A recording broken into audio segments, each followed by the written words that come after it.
Mieux comprendre et vivre les élections départementales dans la Loire et la Haute-Loire, le débat France Bleu Saint-Étienne-Loire, la tribune, le progrès.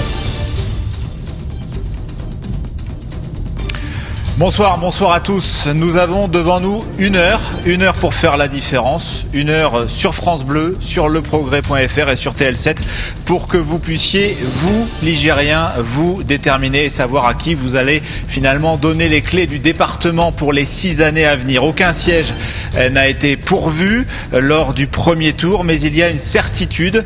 Jeudi prochain, pour sa naissance, le tout nouveau conseil départemental de la Loire va connaître une mini-révolution parce qu'il y aura autant de femmes que d'hommes, mini-révolution parce que les compétences auront changé, et puis mini-révolution parce que le Front National va peut-être, on va en largement en reparler, faire son entrée au département. Pour m'accompagner ce soir dans ce grand débat d'entre-deux tours, Mathilde Montagnon de la rédaction de France Bleu Saint-Étienne-Loire, bonsoir. Bonsoir. Et puis Dominique Goubatian, journaliste politique de la Tribune Le Progrès. Bonsoir Dominique. Bonsoir Julien. Vous êtes sur France Bleu, sur leprogrès.fr et sur TL7. C'est le débat d'entre-deux tours des départementales. L'UMP, le Parti Socialiste et le Front National face à face pour faire la différence. 3 débatteurs ce soir, 3 partis représentés, avec dans l'ordre d'arrivée le président sortant du Conseil général Bernard Bonne, élu UMP qui représente la droite et le centre. Bonsoir. Bonsoir. Vous êtes élu dans le Pilat et candidat dans ce canton, candidat aussi à votre succession à la tête du Conseil départemental. Sophie Robert, présidente du Front National dans la Loire. Bonsoir. Bonsoir. Vous êtes candidate toujours en lice dans le canton de Feurs. Vous êtes également élue au Conseil régional de Rhône-Alpes.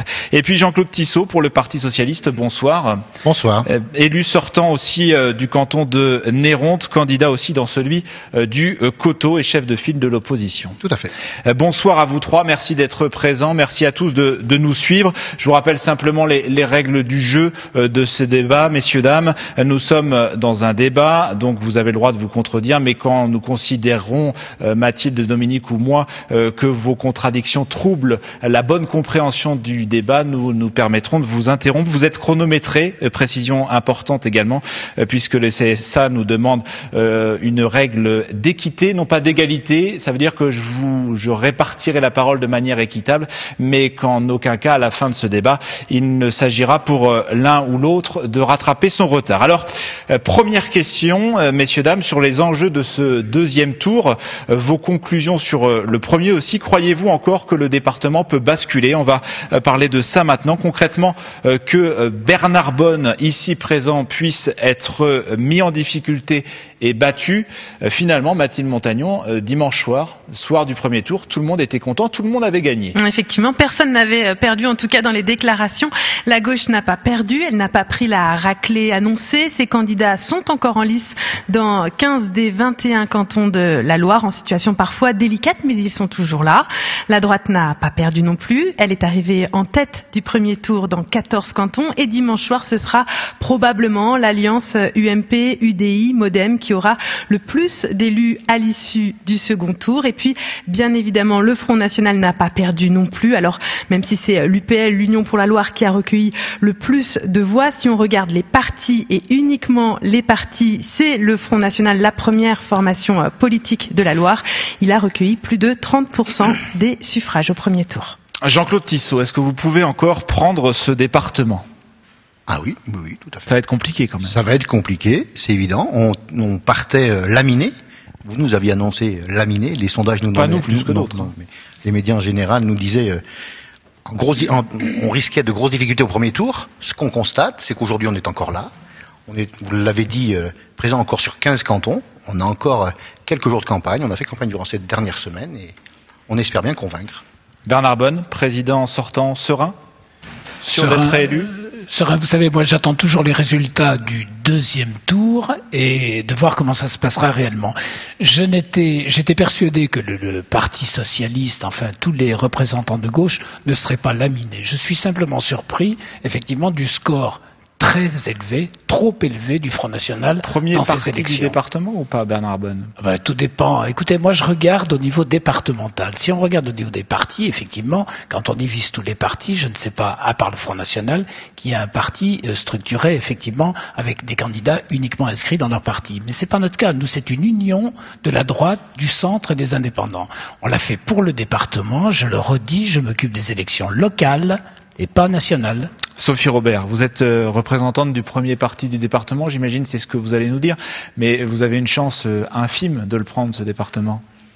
Alors je crois qu'on a beaucoup de chance, malgré ce que vous pouvez dire les commentateurs. On est quand même le parti qui est le premier parti de la Loire, avec un électeur ligérien sur 3 qui a porté ses suffrages sur nos candidats. Je crois que les commentateurs se trompent pas. J'ai lu dans un grand quotidien local, Le Progrès, que le Front National était le premier parti du département. Oui, tout à fait. Premier parti du département, avec 18 cantons où nous restons en lice, contrairement à mes voisins qui sont restés sur moins de cantons que nous, et je crois que au deuxième tour on va avoir de belles surprises parce que les Ligériens ont envie de voir des élus Front National qui vont regarder dans le fond du budget, les lignes du budget, qui vont faire des économies, qui vont arrêter de faire une politique où on avantage les copains d'abord. Alors, le Front National, Dominique, Mathilde, on va en reparler tout de suite après, mais d'abord on essaye de dresser un bilan de ce premier tour dans le département, Mathilde. Il y a une nationalisation des enjeux sur ces élections départementales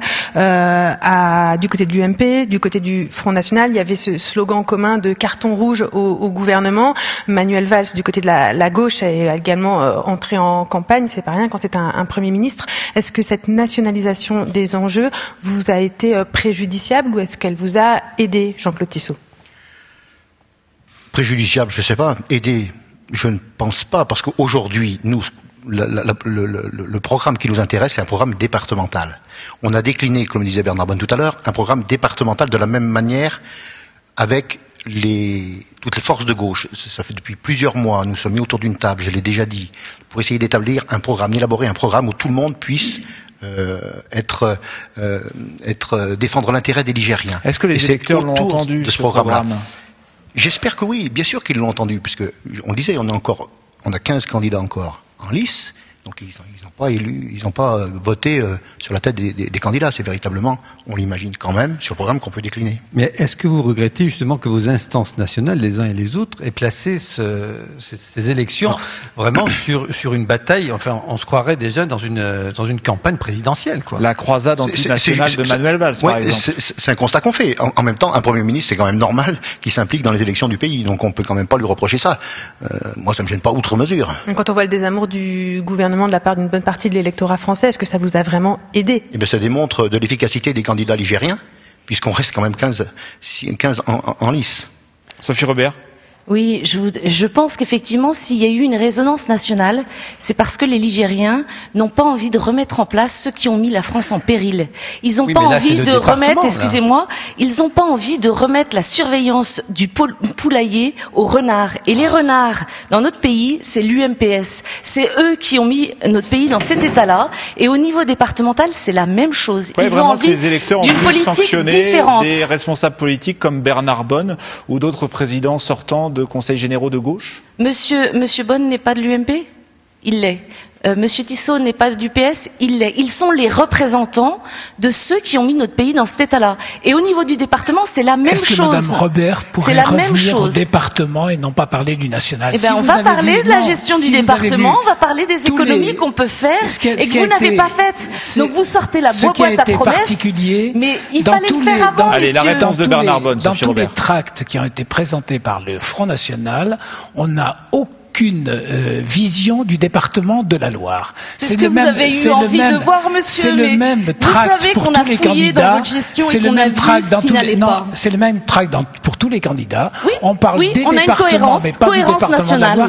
Donc la Loire ne les intéresse pas. Alors effectivement, on a nationalisé beaucoup au niveau du Front National cette élection, mais au niveau départemental, moi je le redis, Madame Robert dit des mensonges qui sont permanents au niveau de la gestion. J'ai dit des mensonges. Elle continue à dire des mensonges sur sur Je vous ai n'importe quoi. prouvé qu'au dernier vous avez débat, rien prouvé du tout. Si, vous dites des mensonges. je vous ai prouvé Vous qu'au dites des dernier mensonges, débat, S'il Madame vous plaît, Robert. Donc ce n'est pas arrêtez. un débat Bernard le Bonne, Sophie budget. Robert. Il y a 3 intervenants et on va essayer Oui. d'avancer dans ce débat. On va reparler clairement du Front National tout à l'heure et des stratégies d'entre-deux tours. On va essayer quand même, Dominique Mathilde, d'aller un peu plus loin dans ce débriefing du premier tour et notamment sur la situation de Saint-Étienne. Est-ce que le fait que certains candidats de droite, Bernard Bonne, ne soient pas qualifiés pour le second tour, vous inquiète ? Ça m'ennuie beaucoup, effectivement. Ça m'ennuie beaucoup parce que sur un canton en particulier, c'est justement la division qui a fait qu'un candidat n'a pas pu se maintenir. Sinon, sur le reste, ça m'ennuie. Effectivement, quand on présente des candidats, on n'a pas envie qu'ils ne soient pas présents au second tour. Le score de Gilles Artigue, un de vos vice-présidents ? Le score de Gilles Artigue me déçoit parce qu'effectivement Gilles Artigue est très impliqué au niveau du Conseil général, très impliqué au niveau de la municipalité de Saint-Étienne et je regrette beaucoup le score effectivement insuffisant par rapport à l'engagement qu'il a sur Saint-Étienne. On peut aussi parler ministre, dans le même ordre d'idée du résultat du vice-président Jean-Claude Charvin arrive de Gier, où là, le Front National arrive en tête dans ce canton. Oui, alors vous savez, je crois que dans le Gier, on a toujours eu un Front National qui était très élevé. Je crois le Front National qui est très élevé, ça ne traduit pas une envie d'aller vers le Front National. Je crois que c'est beaucoup plus une désespérance. Désespérance de vos politiques. Désespérance de vos politiques, c'est le résultat de vos politiques. Merci de laisser de la Bernard part Bonne des développer Français ses arguments. Vous aurez la qui parole. effectivement ne comprennent plus la politique qui leur est offerte et notamment la politique aujourd'hui du Parti socialiste qui n'apporte aucune réponse au niveau de l'emploi, au niveau des difficultés qu'ont les gens tous les jours. C'est ça cette désespérance. Et vous pensez que cette désespérance, ils le manifestent par un vote extrême. Et vous pensez ils ont envie de l'espoir d'une autre excusez-moi, politique. on va essayer de poser une question. Et vous pensez que cette désespérance, elle va s'estomper d'ici le deuxième tour ? Je suis persuadé, vous le verrez, j'en suis persuadé que les personnes ont voulu donner un signal fort au premier tour et qu'au deuxième tour, ils vont dire, bon, on vous a dit qu'on était très inquiet, très ennuyé de la politique qui était menée, faites quelque chose, mais ils vont se ressaisir au deuxième tour et vous verrez les résultats dimanche soir. Ça ne fait aucun doute, vous le verrez. Jean-Claude Tissot, est-ce qu'il n'y avait pas un problème de stratégie politique à la base qui pourrait expliquer le score du Front National, la division, la division un peu à droite, mais beaucoup à gauche. Ouais, alors, permettez-moi de revenir sur les premiers propos que vous avez tenus à propos de Saint-Étienne. On a fait le constat qu'il y avait des adjoints de Saint-Étienne, donc qui ont été battus au premier tour, et puis aussi les vice-présidents de Bernard Bonne qui ont été mis en difficulté. Vous parliez de Gilles Artigue. Stratégiquement, il a voulu, pour une raison politicienne, j'imagine, changer de canton, ne pas affronter Régis Juanico, mais affronter Arlette Bernard. Et vous parliez de gens engagés et de gens qui travaillent. Arlette Bernard et Pierrick Courbon ont démontré le travail qu'ils ont pu faire durant toutes ces années pour Arlette Bernard et l'ambition et le travail fourni par Pierrick Courbon a payé puisque... Ce canton de Saint-Étienne, c'est un symbole pour vous ? C'est celui que vous surveillerez dimanche soir ? Bien évidemment, parce que c'est la démonstration que la magouille politique ou les ambitions personnelles de chacun, de voir le coup d'après, parce que on parle déjà Gilles Artigue parle imagine les législatives, donc c'est dommage d'adopter ces stratégies. Rester au niveau des départementales. Mais je parle du département, puisqu'on parle des candidats départementaux. Vous parlez de magouillage, mais qui a fait le premier magouillage de découpage des cantons tel qu'il est aujourd'hui? Attendez, c'est scandaleux. Il a été fait de toute façon, tout à fait arbitrairement par les socialistes pour faire gagner les socialistes, et ça se retourne contre eux, comme ça se passe chaque fois qu'on fait un tripatouillage. Messieurs, madame, on va pas rejouer toute la bataille. Je voudrais vraiment pour que les téléspectateurs, auditeurs et lecteurs comprennent bien, qu'on revienne sur les résultats, et notamment Mathilde Montagnon, qu'on parle peut-être du canton de Jean-Claude Tissot, le canton du Coteau. Monsieur Tissot, vous êtes manifestement en difficulté dans ce canton. Oui, parce qu'on arrive en troisième position. Alors, si être en troisième position sans difficulté, oui, bien sûr, on est en difficulté. C'est aussi un canton symbole. C'est un canton symbole, bien sûr. Vous avez des réserves à gauche? On a des réserves à gauche. Si on additionne toutes les voix de gauche, on est devant sur le Front National et l'UMP. Bah, écoutez, c'est mathématique, vous le faites quand vous voulez. Voilà. Maintenant, on va pas s'engager sur l'UPL, c'est vraiment, c'est à quelques voix près. Hein, oui, tout à fait, c'est vrai. Je vous rappelle quand même que le canton du Coteau, le canton de Néronde, c'est un canton historiquement à droite. Arriver en première position sur un canton sociologiquement de droite. Vous aviez battu Pascal Clément en 2008. Oui, et d'ailleurs, je vais vous rappeler quelques chiffres. Au premier tour, j'avais 23%, au second tour, 53%. Sophie Robert, Le Coteau, Rive-de-Gier, 2 objectifs du Front National pour dimanche soir? Tous les cantons sont des objectifs pour le Vous en aurez Front pas National. 18? Vous en aurez pas 18 ou alors Écoutez, vous reviendrez me voir, rien n'est écrit, vous me direz que l'histoire je me suis n'est pas trompé. écrite, mais nous on a beaucoup d'espérance. Le canton de Monsieur Tissot l'est effectivement, puisque malheureusement les habitants du canton de Néronde savent que Monsieur Tissot a une mauvaise gestion dans sa commune, et on voit les résultats dans sa commune. On voit que ils ne sont pas satisfaits de plusieurs choses dans la commune. Donc ils se sont reportés sur une force nouvelle qu'incarnent les candidats du Front National. Oui. Jean-Claude Tissot, je vous laisse quelques secondes pour répondre et on va avancer après. Voilà, d'accord. Alors, il faut faire très attention, Madame Robert. Vous pouvez pas dire 2 bêtises à la fois, mais elles se suivent toutes. Et permettez-moi simplement quand même. J'adore quand vous essayez d'avoir des bons arguments. Non, écoutez, non, quand même, c'est très grave ce que vous dites, parce que qu'entendez-vous par mauvaise gestion? D'abord, je suis le maire de Saint-Marcel-de-Féline, j'assume bien évidemment entièrement la gestion de ma commune, et je voudrais avoir des chiffres et des éléments qui vous permettent de dire ça. Je crois que quand vous vous adressez à vos administrés, donnez-nous des éléments. Oui, vous allez voir vos administrés, vous verrez que les lotissements, etc. Faire une campagne Dominique municipale. Voilà. Simplement, moi, je voudrais demander à Monsieur Tissot, bon, vous présidez un groupe de gauche au conseil départemental, il y en a 3. Vous votez pendant toute cette mandature presque tous les dossiers ensemble. Oui. Et aujourd'hui, comme partout. Non, mais je parle ensemble à gauche. Les 3 groupes, les 3 groupes de gauche votent les. C'est pareil. Ils votent pareil. Madame Robert, s'il vous plaît, ça devient compliqué si vous voulez débattre avec les journalistes. S'abattre avec vos interlocuteurs politiques. La réponse de Jean-Claude Tissot, s'il vous plaît, par rapport à cette. Je veux bien répondre, mais j'ai pas compris la question. Je voudrais savoir, donc vous votez ensemble lors de la mandature, et aujourd'hui vous vous présentez devant les électeurs divisés. Est-ce que ça trouble pas un peu le jeu? Je vous donne 30 secondes, Jean-Claude Tissot. On n'est pas divisé partout d'abord. Aujourd'hui, ce qui est embêtant, et je le reconnais, on l'a dit depuis le début, c'est que le Front de gauche n'est pas continué dans le travail qu'on a pu faire en commun. Aujourd'hui, c'est un constat. Bon, on prend acte et on travaille, et les électeurs, encore ce matin, moi j'étais sur le marché du Coteau, les gens qu'on a pu rencontrer nous ont dit, essayez de vous entendre. L'union, elle est assez forte entre les 2 tours, les déclarations des gens du Front de gauche sont claires? Oui, écoutez, moi je suis pas au Front de gauche, je sais pas ce qu'ils déclarent. Ce qu'on on peut quand même constater, c'est que Alain Pessel, PC, nous soutient clairement. Donc, je suis désolé, après au Front de gauche, on enlève le PC. Et donc, comment ça se passe après, une fois que vous serez élu?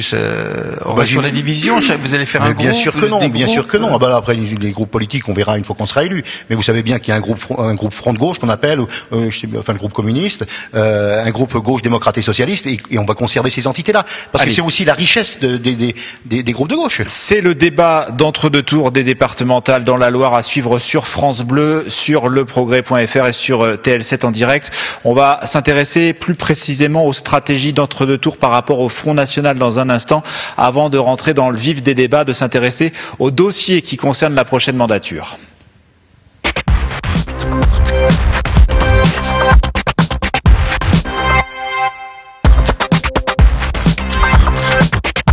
TL7, votre télévision de la Loire, se mobilise pour le second tour des élections départementales. Une soirée exceptionnelle vous attend ce dimanche à 19h30 en direct depuis les salons de la préfecture de la Loire. Pour tout savoir de ces élections, les 21 cantons passés à la loupe, les interviews des principaux élus et responsables politiques du département, et pour connaître surtout le nom des 42 nouveaux conseillers départementaux. Alors ne manquez pas le rendez-vous, c'est donc ce dimanche sur TL7 à partir de 19h30. TL7, de nouvelles unions à consommer sans modération. Regardez-nous dès à présent sur votre Box TV Free, chaîne 370. Livebox 270, SFR 363, Virgin 315 ou en chaîne 31 sur votre TNT. TL7, unis pour le meilleur et uniquement.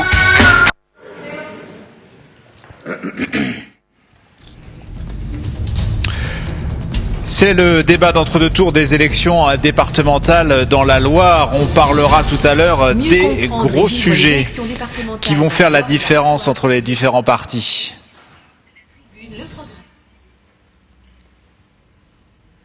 C'est donc le débat d'entre-deux tours des départementales dans la Loire. On va parler tout à l'heure des gros sujets qui vont faire la différence dans les années à venir, notamment de la 45, souci permanent depuis des dizaines d'années. Mais d'abord, la question déjà très présente dans ce débat du Front National. Le FN, qui, soyons clairs, n'a jamais eu autant de chances de faire son entrée au département.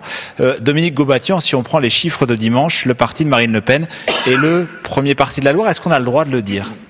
Oui, enfin, on va dire premier ou pas. En tout cas, le Front National a battu un record dimanche dernier, puisqu'il a battu le score qu'il avait fait aux européennes, qui était de 27%. Donc, cette fois-ci, il arrive à 30%. Et les candidats du parti de Marine Le Pen seront présents donc dimanche dans 18 cantons sur 21, et c'est incontestable.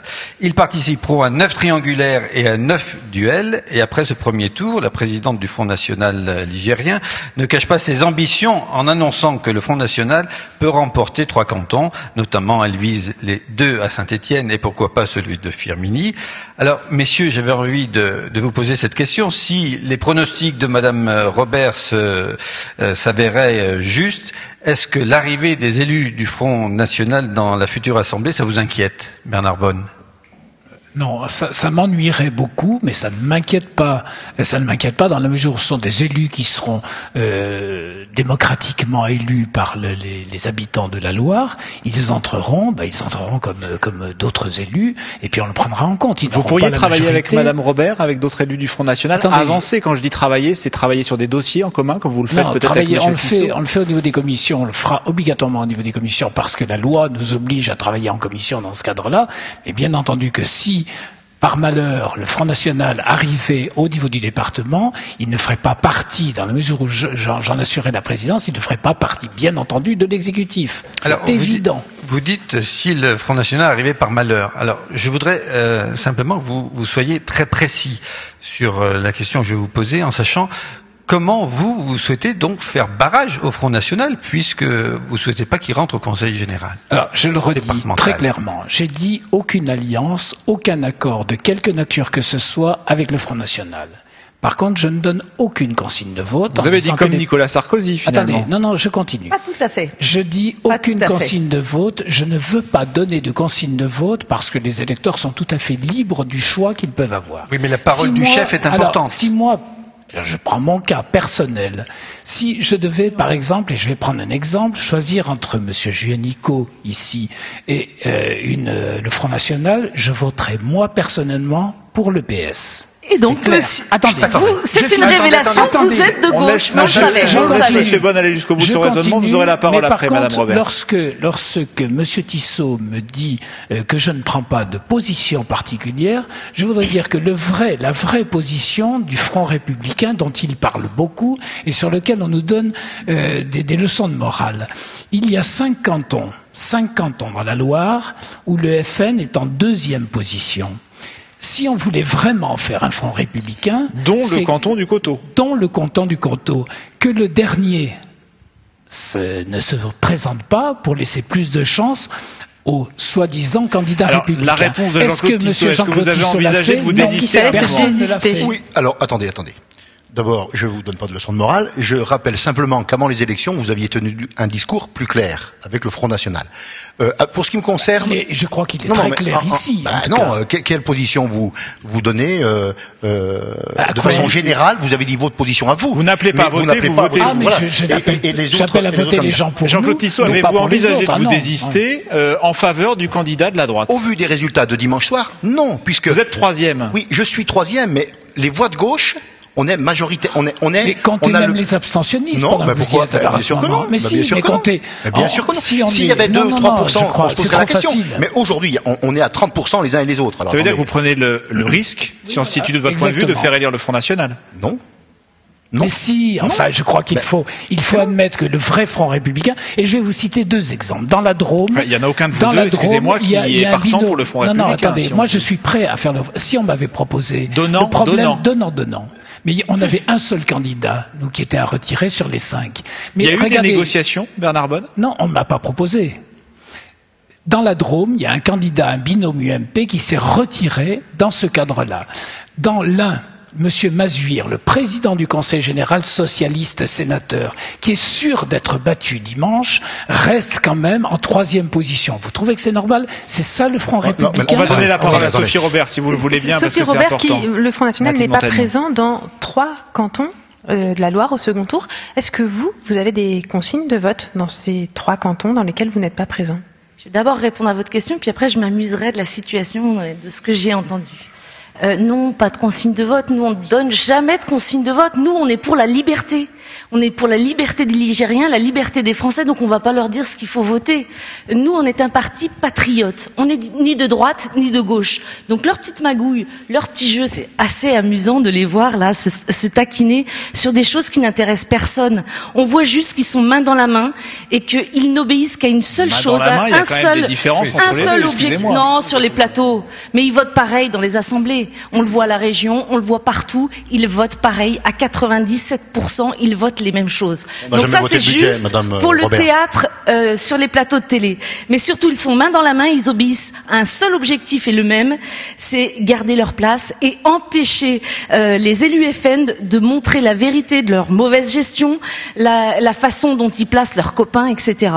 Donc voilà, ça m'amuse de les voir. Ni de droite ni de gauche, malgré tout. Les 3 cantons que vous visez sont les cantons de Firminy, de Saint-Étienne 5 et de Saint-Étienne 6. C'est les cantons dans lesquels le Front National est opposé à un candidat de gauche. Ça veut dire que vous espérez quelque part le report des électeurs de droite sur en fait, très clairement, le candidat du Front National. Monsieur Bonne a avoué qu'il était de gauche tout à l'heure, puisqu'il va faire passer il veut faire passer la gauche plutôt que de donner des consignes. Je prends l'exemple, par exemple, du canton de Roanne. Le canton de Roanne 1, les candidats du Front National, Sarah Brosset et Christian Millon, arrivent en 2e, juste au coude à coude, avec un proche de monsieur Nicolin, UMP, et Nicolas Reveret. Plutôt que de faire barrage au PS en disant aux électeurs de se reporter leur voix vers les candidats du Front National, eh ben non, ils ne se désistent pas et ils vont faire le jeu de la gauche. C'est eux qui sont responsables de mettre en place une alliance avec la droite traditionnelle. Non, mais ils nous reprochent de faire élire, de faire le jeu de la gauche. Mais non, c'est eux qui le font parce que s'ils étaient cohérents, ils supprimeraient cette candidature de droite qui ne va pas aboutir. Sophie Robert, question sur vos candidats. On a beaucoup parlé des candidats du Front National dans la Loire, en Haute-Loire aussi et en France. Oui. Ils ont toutes les compétences requises pour être élus demain au Conseil général. Et oui, on a des candidats qui viennent du peuple, qui viennent de toutes les couches socio-professionnelles, qui savent ce que vivent les gens, qui ont étudié, qui ont travaillé, qui ont étudié le budget, contrairement à mes 2 petits copains d'à côté. Et pourtant ils y siègent. Madame Robert, il y a des limites à la correction, je crois. On n'est pas votre copain, et d'une part, et je crois qu'au niveau de la gestion, vous avez rien à nous apprendre, et je crois que vous n'avez pas de leçon à nous donner. Oui, c'est sûr, on va prendre votre budget si vous voulez bien. On va simplement Oui, bien sûr, je l'ai là, votre budget. Simplement, j'ai plein de choses à dire Robert, dessus. donc, si il y a plein d'économies à faire dans. La parole, s'il vous plaît, à Dominique Goubatture pour sa question. On va essayer d'orienter le débat comme prévu. Si des élus du Front National font entrer au Conseil départemental, quel type d'élus ils seront? Est-ce que ce sera toujours de l'opposition systématique, de la provocation, ou justement faire des propositions? Alors, comment vous vous comporterez avec vos petits copains? Je crois que vous ne nous avez pas tellement observé, par exemple, au Conseil régional Rhône-Alpes. Oui, dans les conseils municipaux dans la Loire, c'est pas toujours très très constructif. Oh bah ça c'est vous qui le dites, hein. Vous êtes qui pour dire ça? Vous êtes qui pour dire ça, s'il vous plaît? Nous assistons à des débats. Les dossiers. On voit comment ça se passe. Donc je vous demande comment au Conseil départemental ça peut se passer avec des élus du Front National. Conseil départemental, on va faire comme on fait partout, c'est-à-dire qu'on va être scrupuleux sur les dossiers. Quand il y a des propositions intéressantes pour les Ligériens, on les votera. Quand il y aura des mauvaises propositions, on votera contre. Et comme à la région, puisque je suis élu régional, donc je parle de ce que je connais, quand le Front de gauche propose quelque chose de bien, eh ben nous on le vote. Quand l'UMP propose quelque chose de bien, et on le vote. Par contre, à l'inverse, on s'aperçoit que on a fait des essais d'ailleurs. Hein. On a proposé des amendements, notamment au budget à la région. Et on s'est amusé, je me suis amusée personnellement à reprendre un amendement qui avait été fait l'année d'avant par l'UMP, mot à mot.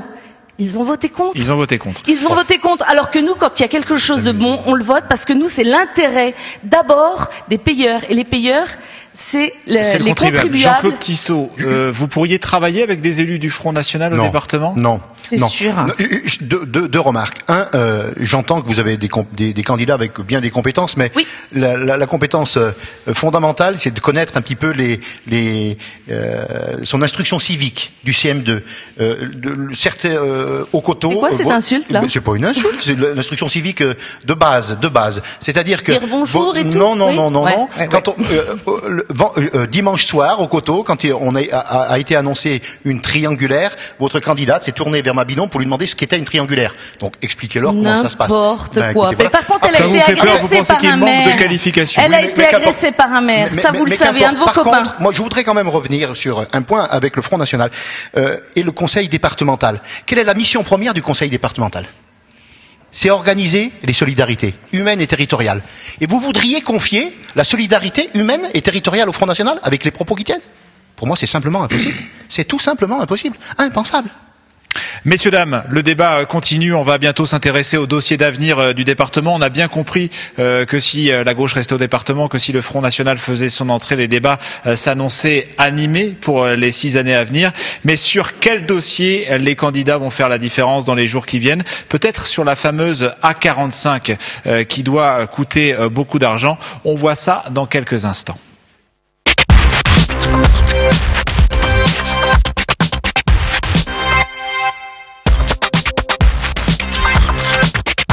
TL7, votre télévision de la Loire se mobilise pour le second tour des élections départementales. Une soirée exceptionnelle vous attend ce dimanche à 19h30 en direct depuis les salons de la préfecture de la Loire. Pour tout savoir de ces élections, les 21 cantons passés à la loupe, les interviews des principaux élus et responsables politiques du département et pour connaître surtout le nom des 42 nouveaux conseillers départementaux. Alors ne manquez pas le rendez-vous, c'est donc ce dimanche sur TL7 à partir de 19h30. TL7, de nouvelles unions à consommer sans modération. Regardez-nous dès à présent sur votre Box TV Free, chaîne 370. Livebox 270. SFR 363. Virgin 315. Ou en chaîne 31 sur votre TNT. TL7, unis pour le meilleur et uniquement. Quel avenir pour le département de la Loire? C'est ce que nous allons voir maintenant avec ce qu'on peut appeler les 3 candidats à la présidence de ce département. Sophie Robert pour le Front National, Bernard Bonne pour l'UMP et le Centre, et puis Jean-Claude Tissot pour le Parti Socialiste. Un département qui compte aujourd'hui 754 000 habitants. C'est le 29e département au niveau de la population, mais un département qui, comme les autres, traverse la vague des réformes territoriale, réforme des cantons, instauration de la parité, réforme des compétences, c'est en cours. Et puis au-dessus de tout ça, la fusion des régions. On a même pensé à un moment que les départements allaient disparaître. Je vous propose d'écouter à ce sujet Manuel Valls, le Premier ministre. C'était lors de son discours de politique générale le 8 avril 2014 à l'Assemblée nationale. Mon dernier objectif est d'engager le débat sur l'avenir des conseils départementaux. Ça sera un débat qui devra prendre du temps. Il sera long, je le sais, mais je vous propose leur suppression à l'horizon 2021. Je mesure l'ampleur de ce changement. S'il vous plaît, on se tait. Il nous faudra notamment répondre au sentiment d'abandon et de protection de nombre de nos départements et de nos territoires ruraux. Le Premier ministre Manuel Valls à l'Assemblée nationale, Dominique Goubatian, Mathilde Montagnon, c'est vrai que depuis, il a un peu rétro-pédalé et le département, il se porte bien. Oui, apparemment, il va bien se porter puisque depuis 1 an, les choses ont évolué, notamment avec la loi sur la nouvelle organisation du territoire de la République, la loi NOTRe. Cette loi a été votée en première lecture à l'Assemblée nationale le 10 mars dernier et elle clarifie les compétences des différentes collectivités. Alors pour le département, peu de changements.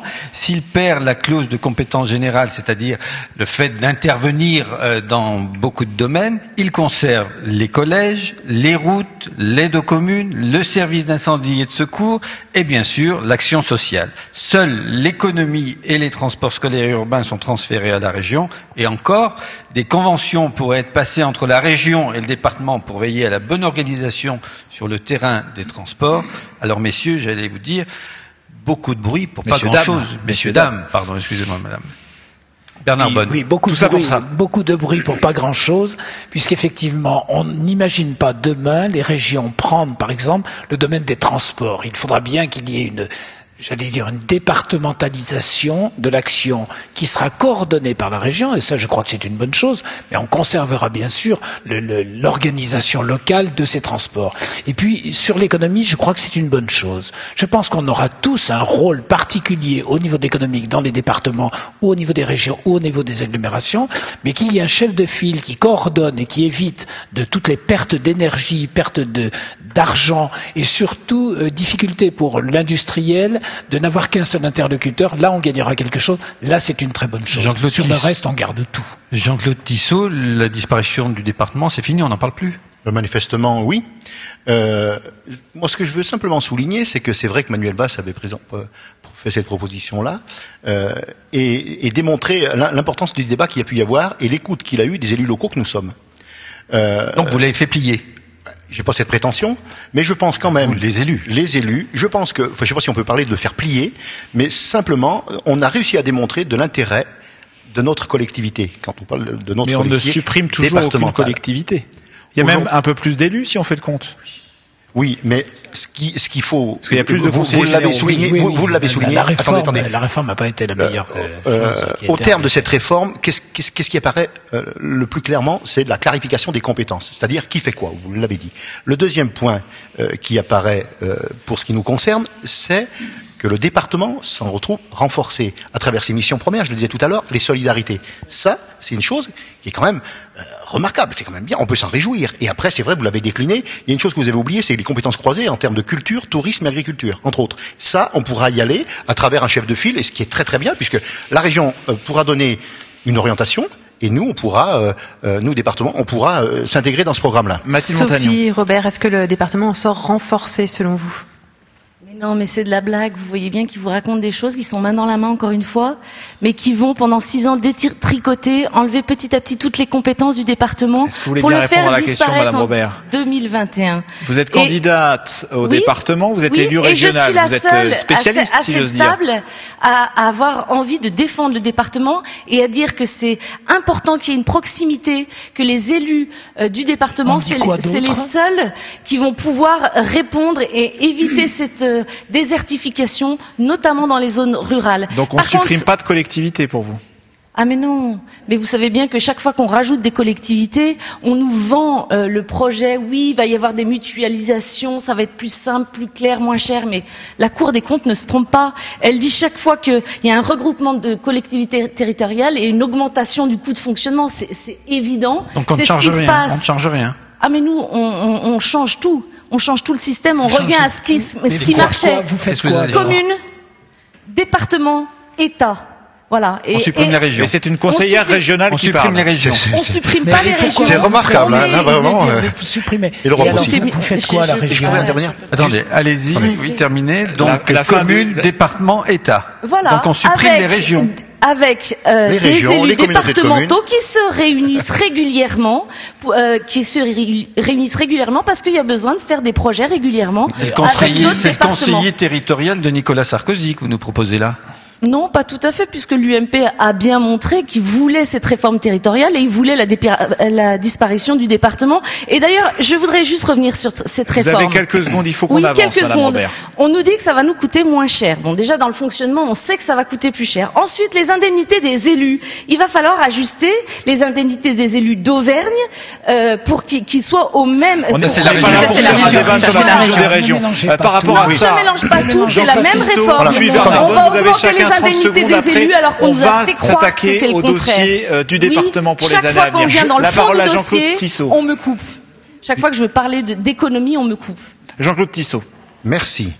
Moi, je voudrais revenir sur la loi qui a été votée et dont Bernard Bonne a fait une belle démonstration d'efficacité. Et en fait, l'UMP a voté contre. C'est quand même dommage. Bon, Bernard Bonne. Je vais répondre. Moi, je sais pas, au niveau du vote national, je n'en fais pas partie. Donc, les décisions que je prends m'appartiennent à moi, ici, au niveau du département. J'ai toujours demandé une clarification des compétences. Je crois qu'elle est indispensable. On a des collectivités qui se superposent. Il faut absolument qu'on clarifie les compétences. On a moins d'argent. L'État nous supprime plus de 30 millions d'euros sur 3 ans. Il faut donc qu'on essaye de se débrouiller avec moins d'argent. Donc, il faut qu'on mutualise entre nous, il faut qu'on clarifie nos compétences, c'est indispensable. Par contre, le fait de la façon dont ça a été fait par le gouvernement socialiste est beaucoup trop rapide, n'a pas été fait en concertation avec les élus, et c'est ce que je regrette beaucoup. Allez, 19h40 sur France Bleu Saint-Étienne-Loire, sur TL7 et sur le progrès.fr. Le débat continue. Il nous reste une vingtaine de minutes. On va dans un instant s'attaquer au dossier de la prochaine mandature, notamment l'A45.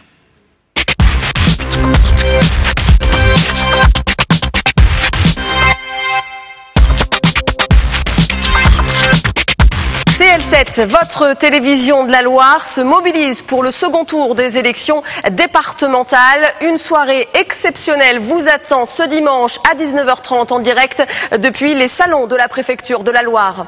Pour tout savoir de ces élections, les 21 cantons passés à la loupe, les interviews des principaux élus et responsables politiques du département, et pour connaître surtout le nom des 42 nouveaux conseillers départementaux.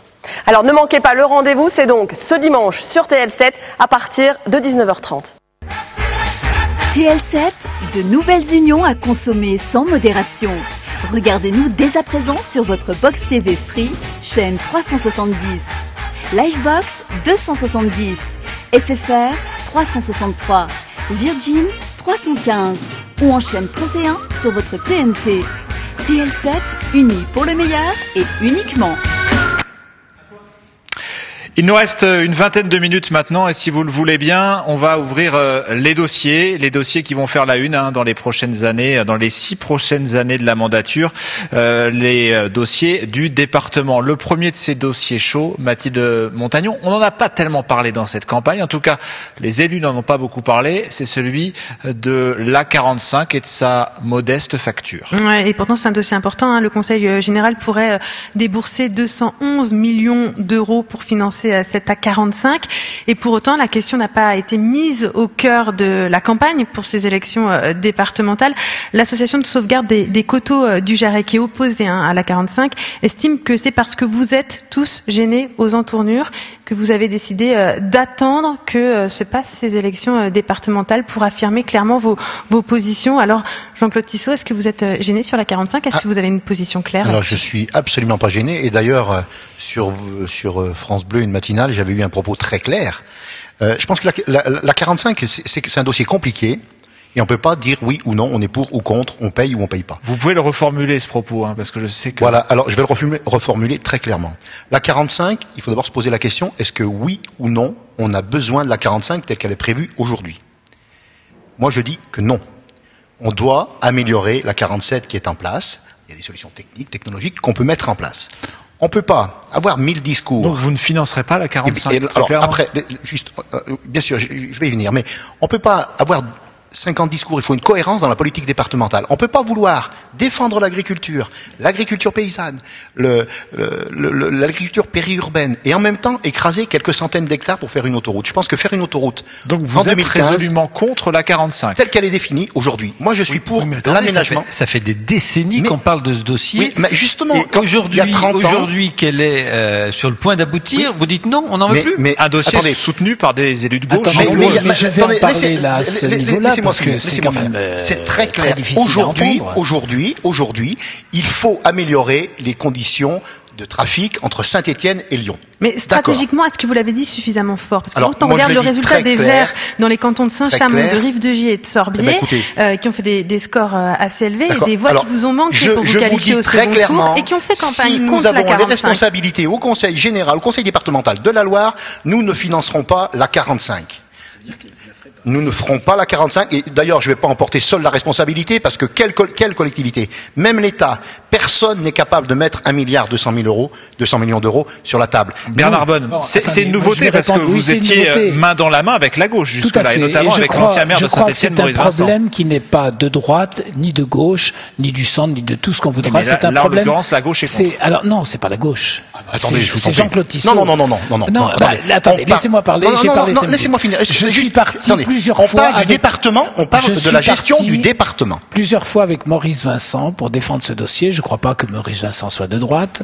Et nous avons défendu ce dossier parce qu'il est indispensable d'avoir cet A45 pour notre département. On est d'accord. On est d'accord. Mais en fait, il y a une droite départementale qui coexiste aux côtés du MP. Il y a une gauche départementale qui coexiste aux côtés du Tout a été PS. étudié au niveau de la 47 pour voir comment on pourrait l'améliorer. Ça n'est pas possible. Donc on sait que la 45 doit être faite. Par contre, les conditions dans lesquelles aujourd'hui elle est présentée sont peut-être à revoir. Il faut peut-être... Attendez, mais c'est pas ce que vous avez dit il y a 2 minutes. Il faut peut-être phaser les travaux, c'est possible. Il faut peut-être voir aussi quelle pourrait être la participation de la région, la nouvelle région Rhône-Alpes-Auvergne, avec les nouvelles possibilités de compétences qu'elle a dans la loi. Et avec un nouveau président.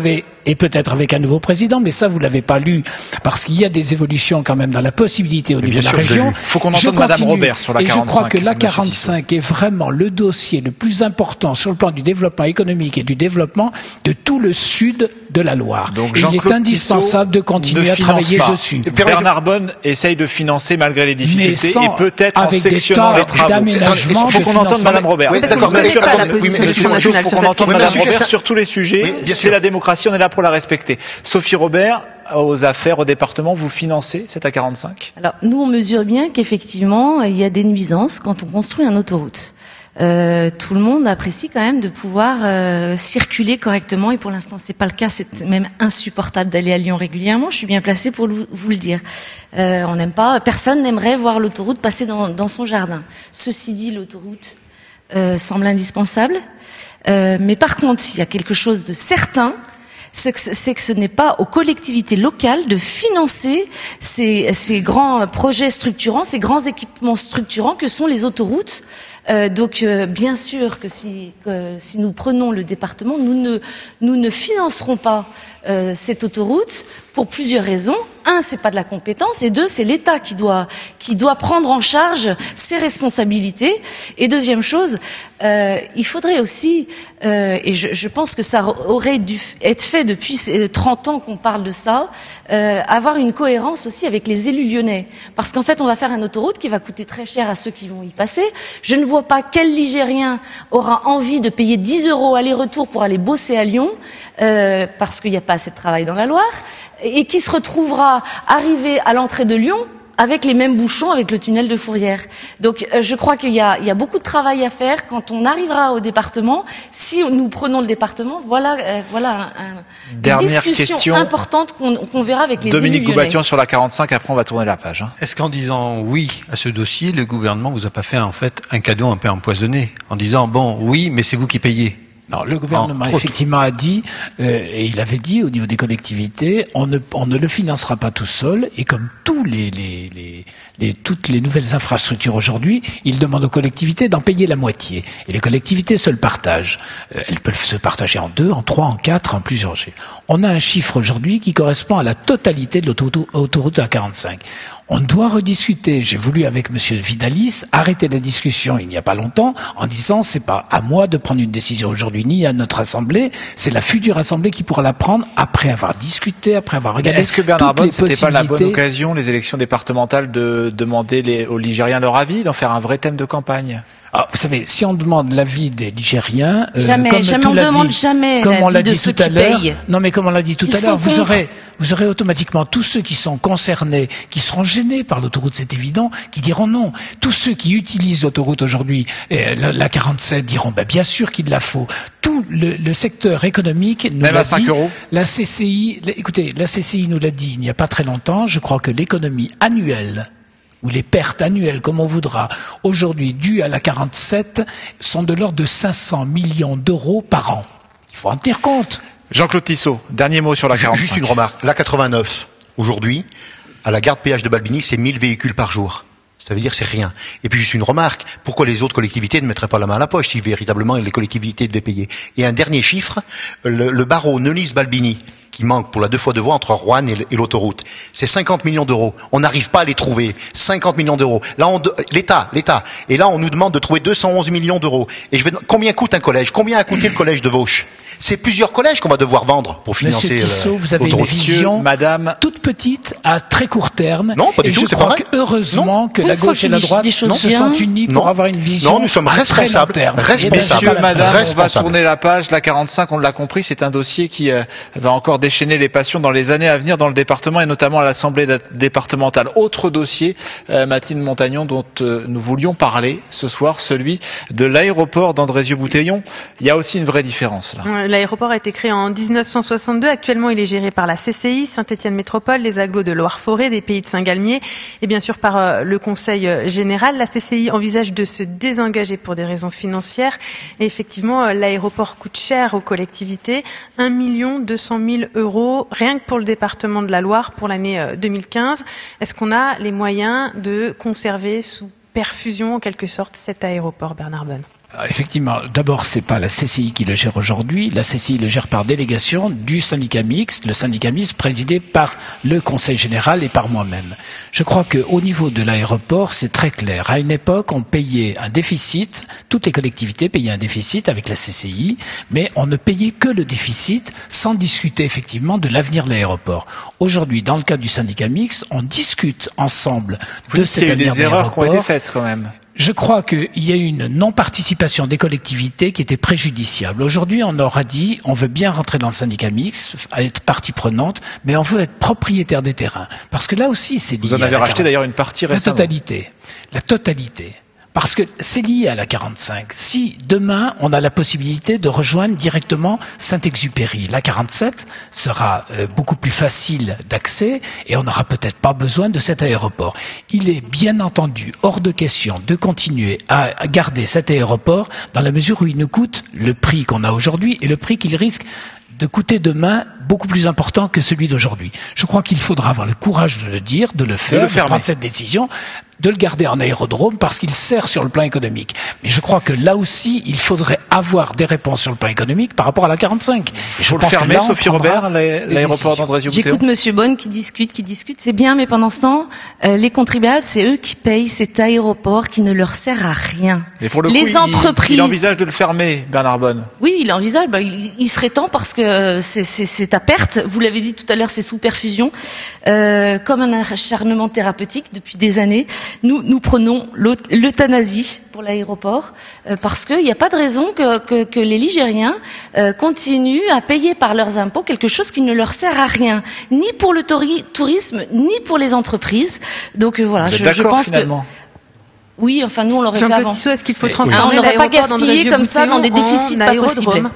Oui, moi, depuis longtemps on le dit. C'est dommage que Bernard Bonne nous ait pas écouté, puisque maintenant il dit la même chose que nous.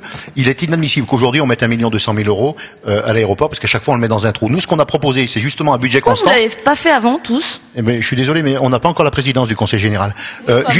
On va, oui, mais on va vous expliquer comment ça fonctionne. Les 1 200 000 € à budget constant, justement, pour vous démontrer qu'on peut faire une politique radicalement différente, et pour imaginer la somme que ça représente. Nous, ce qu'on propose, si on a la responsabilité au département, ce 1 200 000 €, on l'affectera aux associations et aux familles pour l'aide à domicile et pour les personnes âgées. Juste pour dire, laissez-moi finir la communication. Non, ben oui, pourquoi pas une partie de la communication si vous voulez. Non, mais c'est 1 200 000 €. Si on les divise par l'heure que coûte de 19,40 € que coûte l'heure d'intervention pour les familles et les personnes âgées, ça fait 60 000 heures. Oui, eh bien, 60 000 heures, vous voyez, la participation. Messieurs, madame, je propose d'arrêter là le débat sur l'aéroport. Oui, mais si vous êtes aux affaires tous les trois demain, vous êtes d'accord, vous allez le fermer. Voilà au moins un thème sur lequel vous serez d'accord, c'est l'information de la soirée.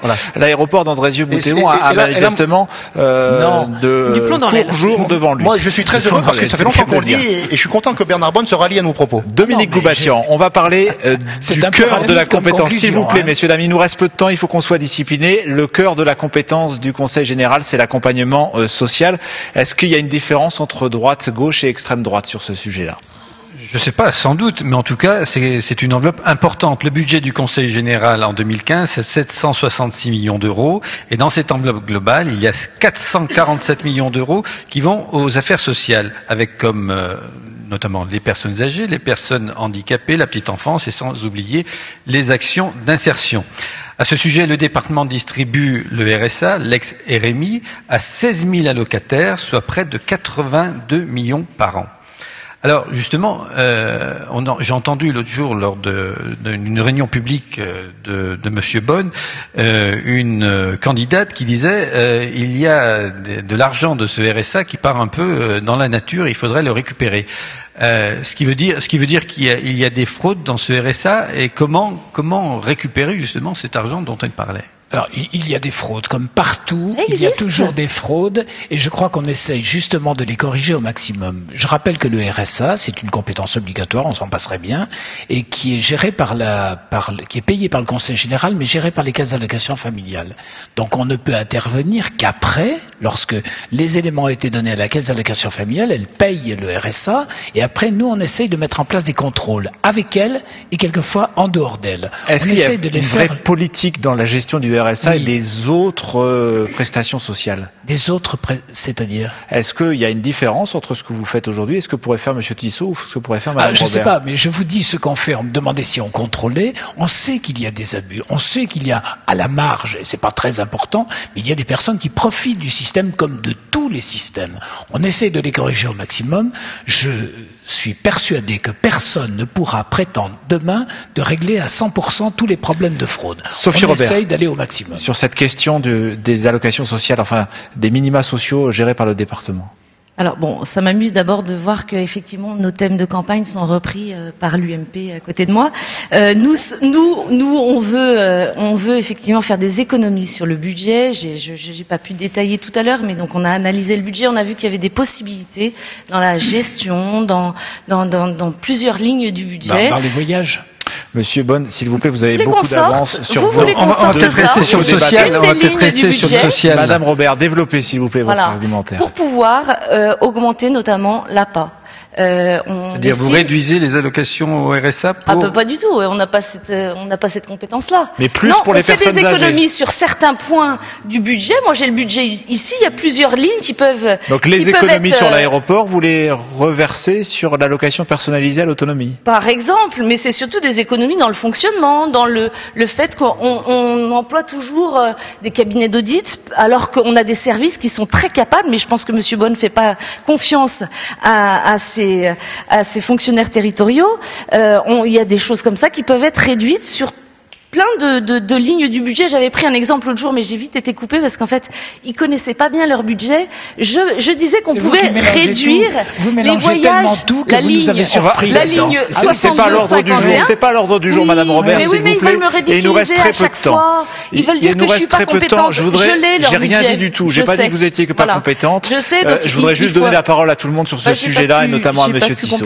Mais tant pis. Moi, je pense que les affaires sociales, ça se résume pas au RSA. Les personnes âgées. J'ai parlé des personnes âgées justement, pas du RSA. Le premier poste sur les 460 millions d'euros, c'est 100 millions d'euros, c'est les personnes âgées. Le deuxième poste, c'est les personnes handicapées. Le troisième poste, c'est l'enfance en danger. Et seulement arrive en quatrième position le RSA. Et je voudrais revenir sur l'histoire de fraude. Il faut arrêter avec cette histoire de fraude. C'est très désagréable pour les gens qui bénéficient de ce RSA. Les gens qui ont le RSA, c'est les gens cassés par la vie généralement. C'est pas on va pas toucher le RSA pour le plaisir. Ça, c'est une vaste fumisterie. Permettez-moi l'expression. Aujourd'hui, le RSA, c'est moins de 3% de fraude. Eh bien, écoutez, je vous mets à contribution pour trouver une autre collectivité qui est ce résultat-là. Aujourd'hui, 3% de fraude, c'est rien quand on voit le montant. Merci important. Pour ce satisfait. Mais je l'ai toujours dit, et d'ailleurs, je l'ai toujours dit, je le reconnais. Moi, j'en ai marre qu'on stigmatise les bénéficiaires du RSA. Parce que si on va jusqu'au bout, aujourd'hui, il y a plus de 30% de gens qui pourraient bénéficier du RSA et qui vont pas le demander. et qui vont pas le demander. Donc arrêtons la démagogie et le populisme, Madame Robert, s'il vous plaît. Sophie Robert, vous stigmatisez les bénéficiaires du RSA? Moi, j'aime bien quand on me dit que je fais du populisme, parce que oui, je m'occupe du peuple, effectivement. Et il y a des gens, et il y a des gens qui ont droit au RSA et qui ont droit à ce que la société les aide parce qu'ils sont plus en difficulté. Et c'est à eux que je pense. Et c'est eux qui doivent bénéficier du RSA et pas les fraudeurs. C'est juste ce qu'on dit. Mais on vous dit que les fraudeurs ne représentent qu'une partie infime. Donc ne dites pas n'importe quoi. La réalité, on la connaît, les gens dans la rue la connaissent. Mais ça, c'est du populisme, de raconter n'importe quoi pour faire accréditer vos thèses. Eh bien, les électeurs trancheront dimanche soir dans la Loire comme ailleurs. Madame Robert, Monsieur Bonne, Monsieur Tissot, merci à vous trois pour le Front National, l'UMP et le Parti Socialiste d'avoir été sur le plateau de TL7 pour ce débat France Bleu Saint-Étienne-Loire, la Tribune, le Progrès, à retrouver sur nos sites internet dès ce soir. Évidemment, rendez-vous sur nos chaînes et nos sites respectifs dimanche soir pour la soirée électorale.